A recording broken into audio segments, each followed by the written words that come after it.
제가 뭐하러 여러분들한테 밥을 살라 그러겠어요. 꼭 한번 보시라. 감사합니다. 안 보면 후회해요. 저도 정계도 사모님한테 말 듣고 봤는데, 야, 세상에 태어나도 이런 영화가 된다 싶어요. 네.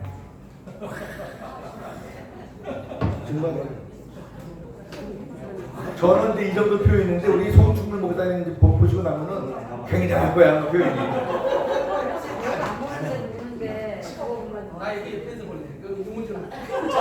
자, 시작합니다.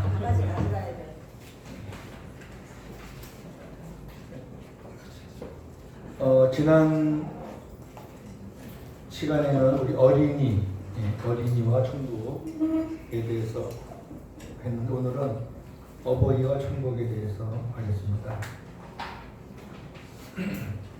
이번에 좀 어버이날이 이상하게 땡겨져가지고 어린이 주일 다음에 어버이날이고 이래서 교회마다 조금 이렇게 변동이 있었을 건데, 그러나 교회적으로는 지난주가 어린이 주일이고 이번 주일이 어버이 주일이 맞아요.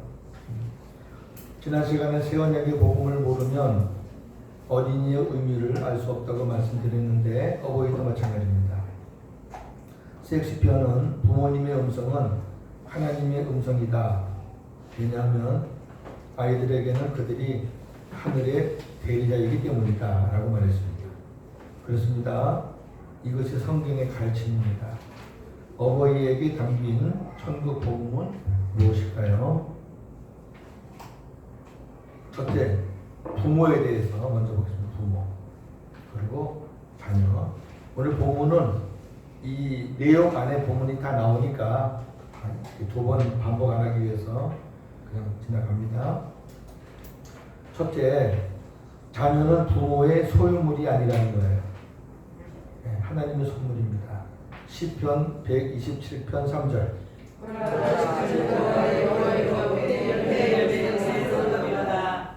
따라서 내게 아니니까 내 마음대로 자녀를 노엽게 격분하게 하지 말아야 합니다. 골로새 3장 21절.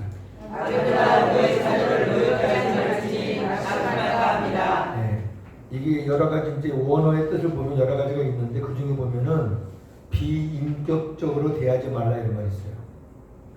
우리 아이들이 혼낸다고 부모한테 대항하는 게 아니라 당연히 혼내더라도 인격적으로 혼내야 됩니다. 비인격적으로 혼내면은 애들이 격분해요. 자식은 하나님께서 우리들이 이 세상 살면서 외롭지 말라고 붙여준 하나님의 선물이요, 기업이요, 상급입니다. 우리 몸에서 태어났다 해서 우리 자녀가 아니고 하나님께서 생명을 주셔서 우리에게 맡기신 하나님의 자녀입니다. 그러므로 자녀를 부모 마음대로 함부로 해서는 안 됩니다. 이게 첫 번째 부모님들이 아셔야 돼요. 이게 기본이에요, 기본. 이 내 자녀 아니다. 여기서부터 시작이 돼야 돼요. 내 자녀라고 하면은 이게 시작이 안 돼요. 내 자녀 아니다. 하나님이 지금 데려갔어도 내 거 아니니까. 하나님께서 필요해서 데려가셨겠지. 그 정도로 내 거 아니다. 라는 마음으로 시작하셔야 됩니다. 두 번째, 자녀를 주님의 마음으로 사랑해 줘야 합니다. 부모가 해산의 고통으로 나아 젖먹는 자식을 어찌 잊을 수 있겠습니까? 그런데 저희 부모는 저를 잊더라고. 그러니까 세상 부모는요, 자기가 낳은 자식을 잊을 수 있어요. 버리고 도망갈 수 있고요. 더 심한 사람은 태어난 거로 그냥 쓰레기통에 넣고 가더라고. 부모도 아니지. 그러나 어쨌든 자기가 낳았잖아요.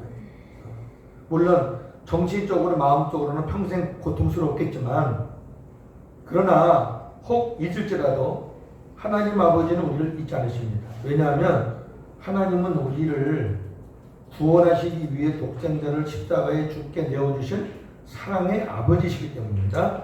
이사야 49장 15절. 여인이 어지고 젖먹는 자식을 잃겠으며 자기 태어난 아들을 긍휼히 여기지 않겠느냐. 그들이 혹시 잊을지라도 나는 너를 잊지 아니할 것이라. 네. 그들은 혹시 잊을지라도, 그러니까 안 있는 게 정상이죠. 어떻게 자기가 낳은 자식을 잊어버리겠어. 그러나 사람들은 혹시 잊을 수 있을지 몰라도 나는 안 잊는다. 하나님 아버지는 사랑으로 자녀인 우리에게 좋은 것을 주시는데 누가복음에서 이 좋은 것을 성령이라고 그렇게 해석해 주고 있습니다. 마태복음 7장 9절 10절. 너희에게 누가 아들이 떡을 달라는데 돌을 주며 생선을 달라는데 뱀을 줄 사람이 있겠느냐. 너희가 악한 자라도 좋은 것으로 자식에게 줄 줄 알거든. 하물며 하늘에 계신 너희 아버지께서 무관한 자에게 좋은 것으로 주시지 않겠느냐. 여기 보면요, 이 좋은 것 주는 사람이 악한 자예요. 사기꾼, 도둑놈, 강도 이런 사람이라고요.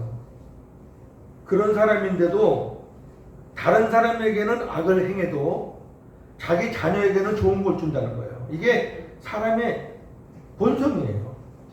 어떤 아버지는 자기 자식에게 좋은 거 주기 위해서 강도짓을 하는 거예요. 자기 자녀에게 좋은 거 주기 위해서 도둑질 한단 말이에요. 하물며 우리 아버지, 진짜 우리를 만드신 그 아버지께서 좋은 거 주시지 않겠느냐. 악한 육신의 아버지도 좋은 거 주려고 그렇게 애를 쓰는데 선한 우리 아버지께서 구하는 자에게 좋은 거 주시지 않겠느냐. 누가복음에서 이렇게 말합니다. 누가복음 11장 11절 13절. 너희 중에 아버지 되자로서 누가 아들이 생선을 달라는데 뱀을 주며 알을 달라는데 전갈을 주겠느냐. 너희가 악할지라도 좋은 것을 자식에게 줄 줄 알거든. 하물며 너희 하나님 아버지께서 구하는 자에게 성령을 주시지 않겠냐 하시니라. 자, 이게 무슨 차이겠어요? 왜 누가복음에서는 성령이라 그랬을까요? 마태복음 좋은 것. 그 세상적으로 좋은 것 그러면 세상적인 것도 좋고 또 영적인 은혜적인 것도 좋지만 진짜 좋은 거는 하나님이 당신의 자녀들에게 주는 진짜 좋은 거는 어떤 세상적인 것도 좋지만은 그보다는 성령께서 은혜 안에서 주시는 그런 영적인 풍성함들 얼마나 좋아요. 얼마나 좋아요. 배가 고파도 감사하고 몸이 아파도 찬송할 수 있는. 근데 중요한 거는 구해야 돼요. 일단 받으려면 구해야 돼요. 다 구하는 자에게 주세요. 구하는 자에게. 이게 성령께서 주시는 거는 무익한 게 아무것도 없어요. 정말 좋은 거예요. 성령께서 나쁜 거 주실 수가 없어요. 그러니까 주체가 성령이시기 때문에 좋은 거예요. 이 풍성한 말씀이에요. 한번 잘 생각해 보세요. 좋은 것과 성령과 하나님 아버지께서 자녀인 우리를 이렇게 사랑하신 것 같이 부모인 우리도 주님과 하나 되어 주님이 주시는 마음으로 자녀들에게 좋은 것, 성령의 은혜를 공급해 주며 사랑해야 돼요. 그러니까 아버지가 자녀에게 하시는 거는 성령 안에서 좋은 거 주시는 거예요. 그러면 우리가 새 언약이 안 됐으면 몰라도 새 언약이 돼서 우리 안에 삼위 하나님이 계시고 주님이 나의 머리이고 주님께서 나에게 공급해 주시고 성령의 공급을 받는 우리라면 당연히 우리가 그 성령으로부터 공급받아서 자녀들에게 우리가 받은 것들을 공급해 주면서 사랑해야 되죠. 주님과 하나 되지 않으면 역시 이 새 언약의 복음이 깨달아지지 않는 사람은 부모의 역할을 온전하게 감당할 수 없다. 없어요. 저나 여러분 다 지금까지 실패하며 살았잖아요. 자녀가 필요한 거 돈 주는 걸로 만족했고 뭐 취업하는 거 도와주는 거 그런 걸 우리는 부모 역할 다 했다 그랬잖아요. 그러나 그걸로 채워지질 않아요. 정말 말 한마디라도 성령의 은혜로 말 한마디, 위로 한마디라도 성령의 은혜로. 그러니까 주님의 마음이 돼서 주님이 주시는 마음과 주님이 주시는 말씀으로 우리가 자녀들에게 공급해 주면서 그 마음으로 사랑할 때 그 사랑은 내 사랑이 아니라 아버지의 사랑이 되는 거죠. 그러니까 자녀들이 아버지 육신의 부모를 통해서 하나님의 사랑을 받으면서 커야 되겠죠. 그 두 번째입니다. 세 번째, 오직 주의 말씀으로 양육해야 합니다. 에베소 6장 4절. 너희 자녀를 여자지 말고 오직 제가 이 세언약의 복음을 깨닫고 나서 눈에 많이 띄는 단어가 오직이에요. 오직. 여러분 제가 오직을 많이 강조했죠. 예수님도 오직. 근데 여기도 보니까 아비들에게 하나님이 부탁하시는 게 뭐냐면은 주의 교훈과 훈계로 양육하는데 오직이에요. 오직. 옛날에는 뭐 이거 그렇게 뭐 유심히 안 봤던 단어예요. 근데 한번 생각해 보세요. 주의 교훈과 훈계로만 양육하라는 거예요. 육신의 생각과 육신의 마음을 하지 말라는 거예요. 대리만족이니 부모의 생각이니 어떤 부모의 욕심으로 말하지 말라는 거예요. 오직이 오직. 네 말 같으면 하지 말라는 거예요. 네가 지금 말하고자 하는 게, 네가 교훈하고자 하는 게 주님께로부터 주시는 것, 주님께로부터 받은 주님의 마음으로 네가 하려면 하지만 네 생각으로 하지 말라는 거예요. 그 네 생각으로. 굉장히 우리가 잘못 살았죠. 그래서 지금 저나 여러분이 키우는 자녀들이 그렇게 된 거예요. 물론 잘된 자녀들도 있겠지만 자녀들에게 상처가 가고 아직까지도 힘들어하는 자녀가 있다면 우리가 이 부분에서 실패한 거예요. 내 걸 준 거야, 내 거. 내 생각에. 아빠가 공부 못했으니까 넌 잘해야 되고, 아빠가 실패해서 넌 성공해야 되고, 옆집 누가 잘했으니까 넌 더 잘해야 되고, 이렇게 자꾸 내가 이만큼 해줬으니까 너 이만큼 해야 되고, 전부 다 자기 생각이에요. 주님의 교훈과 훈계와는 아무 관계 없어요. 그러니까 아이들이 노여워하는 거예요. 자, 우리나라의 자녀에 대한 교육 열의는 대단히 높습니다만 세상 교육으로 지식은 잘할지 몰라도 영혼은 잘할 수 없습니다. 그러나 부모가 예수님과 한 생명 되어 살며 주의 말씀, 주님께로부터 받은 교훈과 훈계, 주님이 주시는 은혜, 주님이 주시는 음성 다 포함돼요. 주의 말씀으로 양육할 때, 주의 말씀으로 양육하면 그 내 말이 아니라니까요. 주의 말씀으로 양육하면 주님의 말이기 때문에 주님이 역사하시고, 그래서 자녀들의 영혼이 살고 전인적으로 자라갈 수 있습니다. 부모는 자녀들에게 거울입니다. 따라서 첫째, 부모가 자녀들을 양육하기 전에 먼저 부모가 천국되어 사는 모습을 보여주어야 합니다. 부모가 천국이 안 되고 나서 아무리 말아야 속이 견뎌집니다. 부모가 천국이 되셔야 돼요. 제 아들 얘기를 제가 여러 번 했는데 얼마나 교만하고 똑똑하다고 아주 부모 무시했던 그런 아이예요.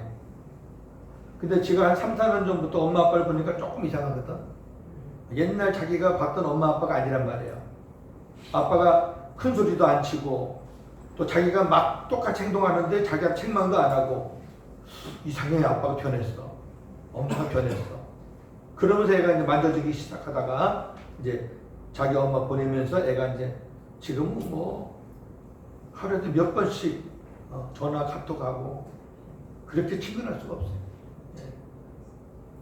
두 번째, 머리이신 주님께 자녀에 대해서 묻고, 아까 말한 구하는 자에게 주시는 거예요. 물어야 돼요. 물어야 돼. 자녀 양육에 대해서 물어야 된다니까. 하나님, 우리 자녀가 지금 이런 상황인데 어떻게 할까요? 내가 우리 아들에게 딸에게 뭐라고 말할까요? 물어야 돼요. 물어야 돼요. 그리고 묻고 나서 오직 주님이 주시는 말씀으로만 부지런히 양육하셔야 돼요. 거기 섞으시면 안 돼. 섞으시면. 그래서 오직이라는 단어가 굉장히 강력한 단어고 이걸 꼭 붙잡으셔야 돼요. 여기에 안 걸리는 부모가 어디 있겠어요? 육신의 생각을 많이 섞죠. 섞어. 너 하나님 말씀에 해놓고 자기 생각이가. 올바른 자녀 양육은 새 언약 안에서만 가능해요. 새 언약 밖에서는 제가 말하는 이것들이 이해가 안 되고, 신명기 6장 4절 9절은 이제 어버이 날이나 자녀 양육할 때 꼭 단골로 나오는 말씀인데, 이것을 가만히 여러분 보시면은 새 언약으로 우리가 받아들이면 너무 멋져요. 자, 신명기 6장 4절 9절입니다. 시작. 이스라엘아 들으라. 우리 하나님 여호와는 오직 유일한 여호와시니 너는 마음과 뜻을 다하고 힘을 다하여 내 하나님 여호와를 사랑하라. 오늘 내가 받으시며 집에 앉았을 때든지 길을 갈 때든지 누웠을 때든지 일어날 때든지 말씀을 받아갈 것이며 너는 또 그것을 내 손목에 매어 기호를 삼으며 내 인간의 조서를 삼고 내 의지 분설과 바로의 길을 갈지니라. 자, 4절 5절은 뭐냐면은 너는 마음을 다하고 뜻을 다하고 힘을 다해서 네 하나님 여호와를 사랑해라. 왜? 우리 하나님 여호와는 유일하신 여호와 하나님이시다. 그렇잖아요. 그러면서 6절에는 오늘 내가 네게 명하는 이 말씀을 너는 어디에 새기고? 마음에 새기래. 마음에 새기고 마음에. 그러니까 하나님의 말씀을 내 마음에, 구약에서는 이렇게밖에 얘기 못하겠죠. 그러나 지금 우리는 새언약은 말씀이 우리 마음판에 새겨졌어요. 주님이 말씀으로 우리한테 들어오셨어요. 들어오셔서 말씀을 주셔요 지금. 그러니까 자녀에게 부지런히 가르쳐야 되는데 자녀에게 가르칠 부모는 먼저 부모가 자기 마음에 새겨야 돼. 마음에 새기지 않으면 자녀에게 못 가르치는 거예요. 저와 여러분들이 새언약이 안 되면 자녀에게 가르칠 게 없어요. 뭘 가르칠 거예요? 새언약이 돼야지. 그 다음 보세요. 집에 앉았을 때든지 길을 갈 때든지 누웠을 때 일어날 때든지 그 다음 손목에 매. 이건 뭐냐면은 우리의 모든 행동이 자녀들에게 교훈이 되는 거예요. 하나님의 말씀을 내 안에 모시고 그 주님이 주시는 마음으로 우리가 행동할 때 그 행동이 가르침이에요. 어디서든지 뭐 누워 있든지 앉아 있든지 뭐 어디 있든지 간에 자녀들은 집에 저 들어올 때부터 보는 거야. 문설주에 붙어 있는 거, 또 손목에 미간에 뭐 이런 전부 다 어떤 언행, 삶의 언행들, 때와 장소 구분 없이. 그래서 저는 이 말씀을 밑줄 친 거 1번, 2번을 우리가 자녀들에게 부지런히 가르쳐서 자녀들에게 부모님이 뭔가 이렇게 보여주려면은 먼저 말씀을 마음에 먼저 새겨야 되겠다. 이걸 새언약으로 보면은 우리가 먼저 새언약이 돼서 말씀이 내 안에 계셔야 우리가 자녀들에게 보여줄 게 있고 말할 것이 있겠다. 이렇게 볼 수 있습니다. 이해가 되시면 아멘. 넘기세요. 자, 이제 자녀입니다. 자녀. 어버이 주일이니까 이제 자녀들이 또 알아야 될 게 많잖아요. 자녀가 알아야 할 복음 첫 번째는 육신의 부모, 범위를 넓게 하면 시부모, 친정부모 다 포함되겠죠. 육신의 부모는 이 세상에서 눈에 보이는 하나님의 대리자입니다. 가정의 대표를 하나님의 아버지, 남성으로 가정의 대표를 삼았어요. 그리고 숫자도 구역에서는 그 아버지만 숫자 쳤어요. 아내도 안 쉬고 어린아이들도 안 쳤어요. 이 아버지란 이름은 하나님 아버지하고 육신의 아버지에게만 주어진 특별한 이름이에요. 한번 잘 생각해 보세요.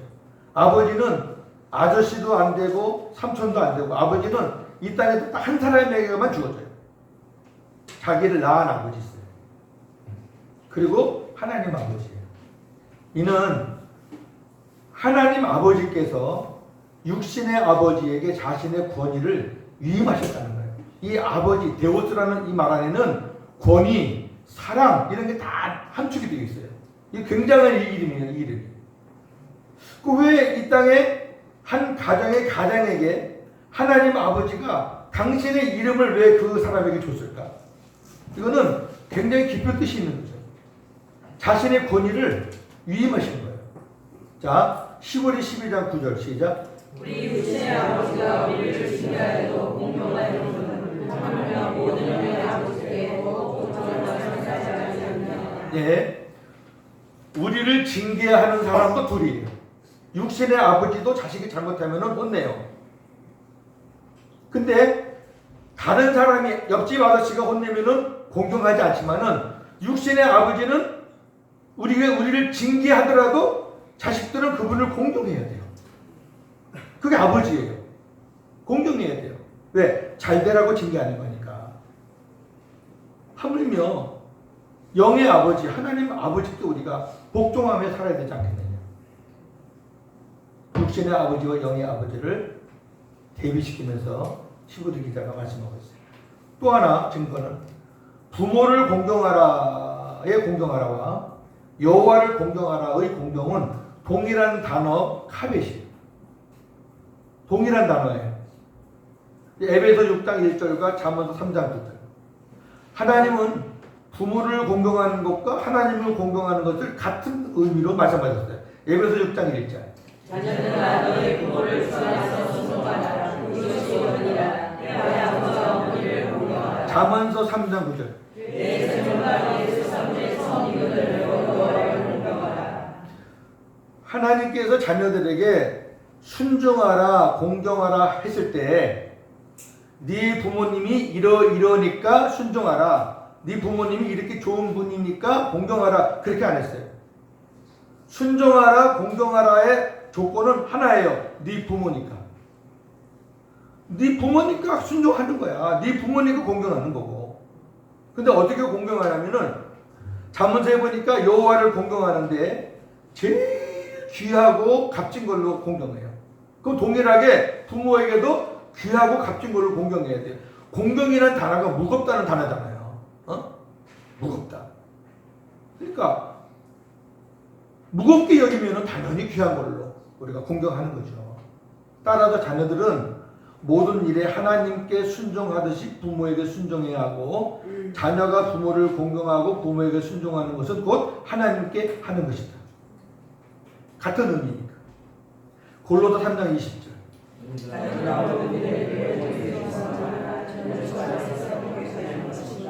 네. 부모에게 순종하는 것이 주님을 기쁘시게 하는 거다. 이 모든 것은 주님과 하나 되어 살 때, 즉 새언약으로 살 때만이 가능합니다. 안 그러면 속이에 경이 되죠. 요새 아이들이 말 들어요. 근데요, 우리 아들 보니까 새언약으로 사니까 되는구나. 또 저 자신을 봐도 새언약이 되니까 되는구나. 이 부분에 와서는 제가 아주 확실하게 제가 여러분께 말할 수 있어요. 제가 아주 엉망이었으니까. 네. 50년 이상을 부모를 증오하며 살았으니까. 지금은 얼마나 가까운지 몰라요. 우리 83인데 우리 어머니가 얼마나 지금 큰아들만 보면 그냥 입이 싱글싱글 하시거든요. 너무너무 행복하죠. 예. 두 번째, 부모님을 즐겁고 기쁘게 해드려야 됩니다. 자녀들은 부모님을 즐겁고 기쁘게 해드려야 됩니다. 잠언서 23장 25절.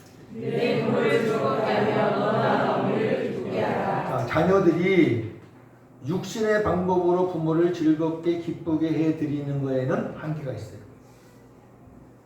옛날에는 부모 즐겁게 하라 그러니까 어버이날 설교 때 들었으니까 또 까마득하게 이제 잊어버렸다가 아유 오늘 설교에 또 즐겁게 하라 그러니까 어머니한테 용돈 좀 드려야 되겠다. 아유 좀 시간 내다 찾아가 뵈야지. 그러고 나서 또 끝나는 거죠.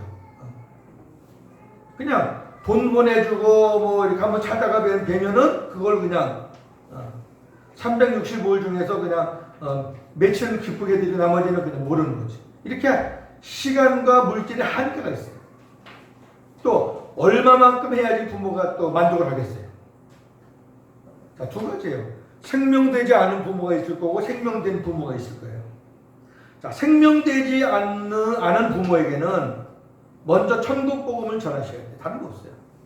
천국 복음을 전해서 부모가 주님과 하나가 돼야 돼요. 그러면은 주님이 주시는 기쁨이 있어요. 자식이 아무리 기쁨을 주려고 해도 주님이 주시는 기쁨이 제일 크니까 부모님을 기쁘고 즐겁게 해드리려면은 그 부모가 내가 알고 있는 이 새언약의 복음, 천국 복음을 부모가 알아야 돼.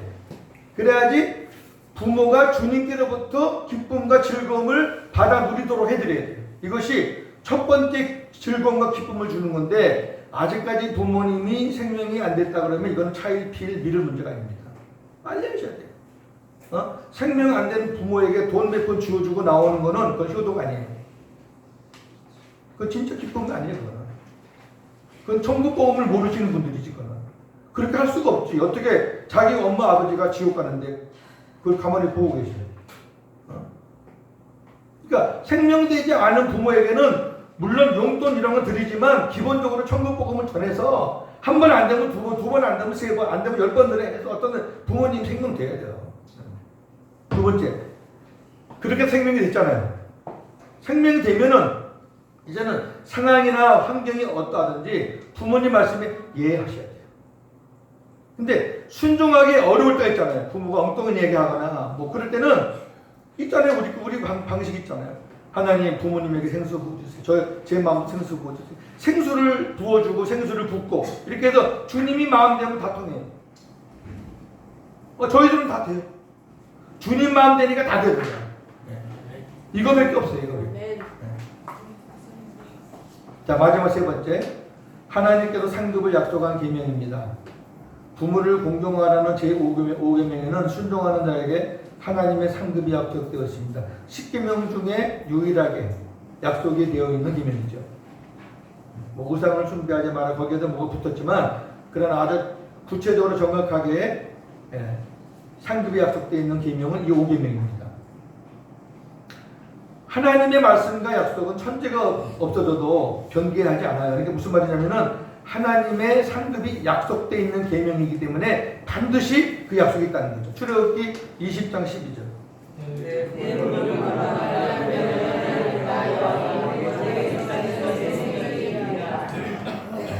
그리하면 공경하지 않으면 없는 거예요. 네? 공경도 안 하면서 뭐 괜히 김치국 마시면 안 되고 그리하면. 그러면 여기 여호와가 네게 준 땅이 도대체 하늘이야, 땅이야, 어디야? 에베소 6장 2절 3절. 내 아버지를 공경하라. 이것이 약속이 주는 계명이니 최후께 말한 그 땅이 하나님 나라만 얘기하는 게 아니구나. 천국 때 우리 마음이 땅이잖아요. 우리 심령이 하나님 나라니까. 우리들이 거하는 곳이 천국이니까. 그러니까 부모를 공경하면 하나님이 이 땅에서도 잘 되게 하시고 또 하나님 앞에 가서 하나님 거기에 대한 또 상급도 주시고 여튼간에 하나님이 약속을 한 것이기 때문에 전 그래서 이렇게 봐요. 하나님이 왜 다른 복음보다 이 5계명에 왜 하나님이 상을 약속했을까? 여러분 사람들이 잘 지키는 거에 하나님이 상을 약속했을까요? 잘 안 지키는 거에 상을 약속했을까요? 죽으라고 안 지키니까 상을 약속하는 거죠. 그럼요. 그러니까 하나님이 유일하게 이 상을 약속했다는 거는 이 5계명을 지키기가 결코 쉽지 않다는 거예요. 우리 공감하잖아요. 그러나 자 보세요. 대부분의 자녀들은 부모에게 유산을 받으려고 하고 어떤 자녀들은 유산의 분량으로 부모를 평가해요. 우리 가까운 친지들도 보면 참 듣기 괴로운 말들 많이 해요. 옆집은 뭐 얼마를 받았는데 나는 뭐 우리 아버지가 얼마밖에 안 주고, 야, 배부른 소리예요. 그러면 자기 부모 인격을 갈기가 찢어요. 유산 없는 부모는 부모 취급도 안 해요. 그러나 성경은 자녀에게 유산 기업을 주시는 분은 육신의 부모가 아니라 누구요? 하나님 아버지가 주시는 거예요. 여기 보니까 출애굽기나 에베소나 그 외에 또 다른 성경도 몇 군데 있지만은 하나님이 나 여호와가 내가 준다는 거 내가. 육신의 아버지가 주는 게 아니에요. 내가 주는 거예요. 따라서 자녀들은 무엇을 받으려고 육신의 부모를 기대해서는 안 되고 하나님 아버지를 기대해야 돼요. 이게 이제 새 언약이 되면 돼요. 네. 그리하면 믿음의 자녀들은 반드시 약속대로 기업을 받는데 종류, 예를 들면 이렇습니다. 부모에게 어떤 돈이 있다, 물질이 있다, 어떤 부동산이 있다. 부모에게 있는 그 무엇이라도 하나님이 부모의 마음을 만지시고 허락하지 않으면 내 거 안 돼요. 부모님이 믿는 거 많이 가졌다고 내 것 같잖아요. 부모님이 하나님께서 만져주셔야 자식이 이쁘게 보이고 아이고 줘야 되겠다 마음이 생겨야 내 거가 되는 거지. 또 부모가 가난해서 줄 것이 없어요. 그래도 하나님은 부모가 육신의 부모가 없을지라도 하나님은 당신이 약속을 걸었던 계명이기 때문에 하나님의 방법으로 약속을 반드시 지켜요. 아멘. 그걸 믿는 거죠. 그러니까 부모님이 가난하고 나에게 아무것도 안 도와줘도 세워내게 된 사람들은 부모님에 대한 요만큼의 안경도 없어요. 아멘. 그게 진짜 자식이에요. 아멘. 그거 돼요, 여러분. 이거를 여러분 교인들한테 진짜 잘 가르치세요. 그러면 진짜 세원양만 되면은 이 가지고 세상에 그거 돈 그 받으면 뭐하고. 저는 원래부터 좀 이런 부분에는 조금 뭔가 좀 이 어릴 때부터 밖에 나와서 자취하면서 일부러 막 땡깡 부리면서 나왔거든요. 부모님하고 안 산다고. 혼자 이제 독립하며 살아서 독립심이 좀 강해서 그런지 몰라도 우리 아버지가 굉장히 부자였었어요. 불광동, 응암동, 수색 이쪽에 땅이 굉장히 많았었는데 그 경마라는 도박에 다 날렸어요. 저는 말만 봐도 싫어요. 진짜 많았어요. 그 불광동에 차고가 있는 그 제1여객이라고 있어요. 제1여객. 그 제1여객이 우리 그 외할아버지 쪽에서 그 운영하신 기업이고 저희 아버지가 그 제1여객 경리부장으로 오래 계셨어요. 차도 한 5대쯤 있었어요. 그 조그만 때는 제가 엄청나게 부유하게 자랐어요. 환경은 그래요. 환경은 그랬지만 저는 늘 삐뚤어져 나갔었죠. 근데 그걸 다 돌아먹고 이제 돌아가실 때에는 진짜 아무것도 없었어요. 돌아가시고 이제 짐 정리하다 보니까 통장 안에 통장을 보니까 50몇만 원 들어있더라고요. 그 국가에서 받은 거 이렇게 모아놓은 거 50몇만 원 그거 유선이 있어요. 그래서 저는 그것도 감사했죠. 아유 하나님 감사합니다. 그랬는데 웬걸 하나님께서 예상치도 못했는데 친척을 통해서 뭐 군산에 땅이 있다. 아버지께 있는데 너 빨리 와서 이거 서류를 해라. 또 인천에 땅이 좀 있다. 막 이렇게 해라. 이러는 거예요. 저한테 잘 보이세요? 그래서 군산의 땅은 팔아서 중간 우리 아들 공부시킨 것 좀 정산했고 인천의 땅은 아직 조금 있어요. 자 보세요. 우리 아들도 그놈도